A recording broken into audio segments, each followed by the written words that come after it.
I think it's funny how the first video that I'm bringing back to this channel is drama related, but my experience with I'm Aaliyah on not only Twitch, Discord, but just being her friend in general has been like the biggest roller coaster of emotions for me. And I'm just here to share with you all my experience without being filtered by her, because I feel like this needs to be said, because the way that she treats people is just, it's not friendly at all. It's just being a terrible person. So without further ado, let's get into it.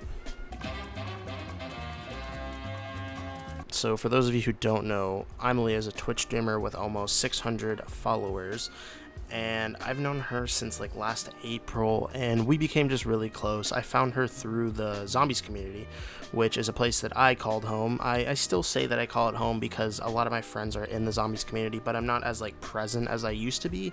But I've definitely met some awesome people through the Zombies community, and I just want to say thank you all for just giving me a place to call home and bringing my content to there and just welcoming it with open arms. And you know exactly who you are, guys. Just, you've always given me just nothing but respect, and you will always get respect back from me, so thank you. And I wish this could have just been like a little just hey thank you guys, but we do have bigger fish to fry, so let's get back to that. So something I learned very early about Aaliyah was her political conversations were like just this constant thing that came up like every time she would stream, and it would just consist of nothing but, if you disagree with me, you're just racist. And you would get hit with the famous line of, we know who he voted for. And it was just super one-sided opinions about everything. And personally, I don't mind talking about politics on stream, but one thing I always try to do is keep the debate respectful. It's like, if someone comes in with a different opinion, I will debate you, but I'm going to keep it respectful. I'm going to analyze what you are trying to tell me. I'm going to form my opinion once I really do think I've analyzed it well, and give you my opinion, and not just call you a racist piece of shit.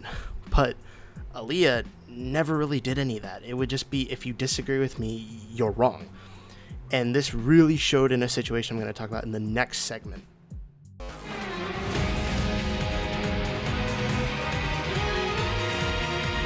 So a certain situation came up in like late July where a certain individual said some racist shit, and Aaliyah found out and was pretty upset, but that's perfectly reasonable. Like, I'm not saying you're bad for getting mad at that. But what I didn't like is the fact that I knew how she was when it came to this topic, and how like just very passionate she is about it. And I knew that if she was the one to kind of confront him and ask him what happened, she was just going to lash out on him. So I decided that the best way to go about it with that person in particular was not to shove a history lesson down his fucking throat. It was to actually have a calm conversation and talk it out. And that's exactly what happened. And I talked to this person and got a very genuine apology out of him. It was a perfect apology. He said he just was very sorry. He sounded honestly really sad, to be completely honest. He thought everyone was going to hate him. And I said, look, man, you didn't give me any bullshit. You gave it to me straight. And I accept your apology. But for some reason, Aaliyah took that up the butt and got mad at me for talking to him because she wanted to talk to him, even though I gave it to him where there was no bullshit, there was no nonsense, and just got the things that we needed. There was nothing else that needed to be said. It was done. But she got mad because I, quote unquote, did not listen to her. But at the same time, you were the same person that posted on his fucking Snapchat on 4th of July questioning why he even posted Happy 4th of July. Like, Jesus, do you really need to go and message him about that? Like, was it really gonna kill you if for 1 second you just kept your damn mouth shut?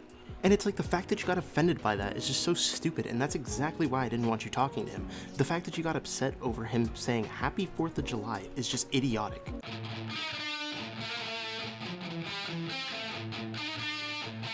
So I've had a lot of time away from Aaliyah, and I think it's given me a lot of time to really think and reflect on my experience, on like how I was treated there, and like just how I enjoyed myself there.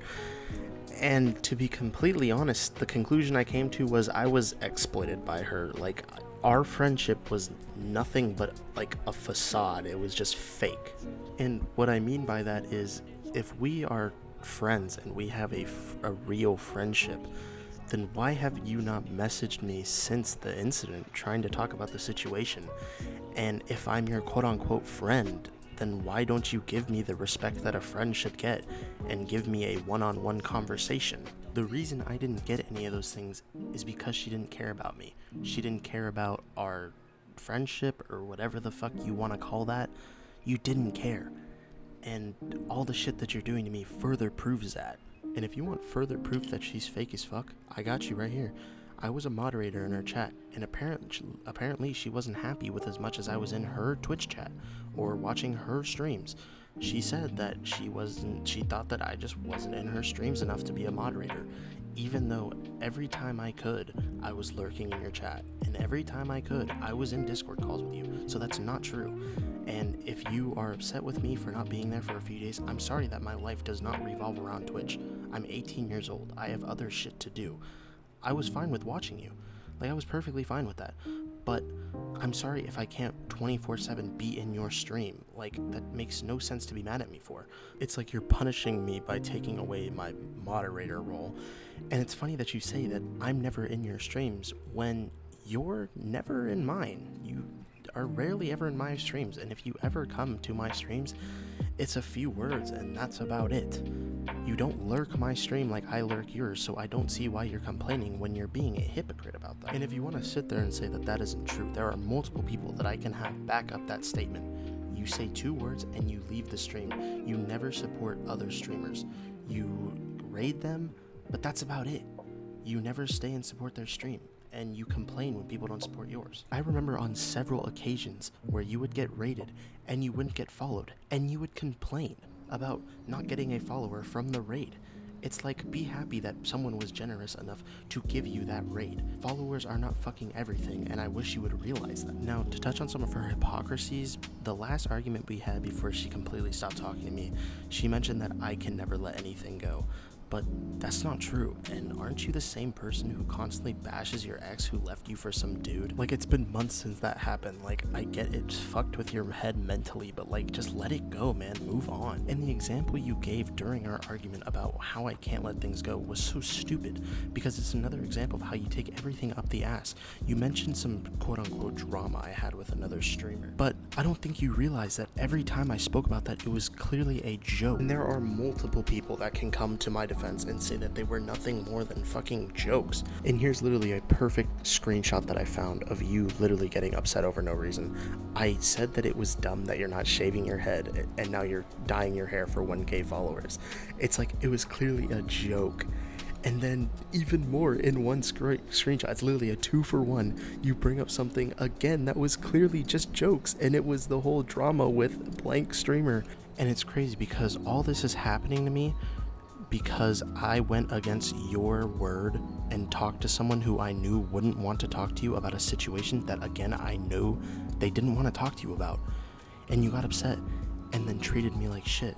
So it just shows that any little thing can set you off, and you're not the person that you show that you are on stream. You're fake as fuck.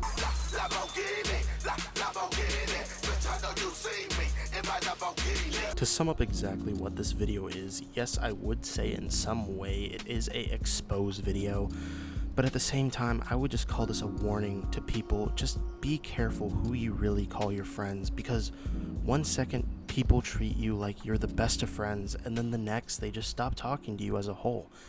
And you never know who you can trust nowadays, and a good quote to go off of is, you never know you had something until it's gone. And again, I wouldn't call this a exposed video. You haven't said anything like racist or derogatory. You've said that, and maybe that, but that's about it. And I really hope you see this video. And if you are watching this, Aaliyah, go fuck yourself. Yeah.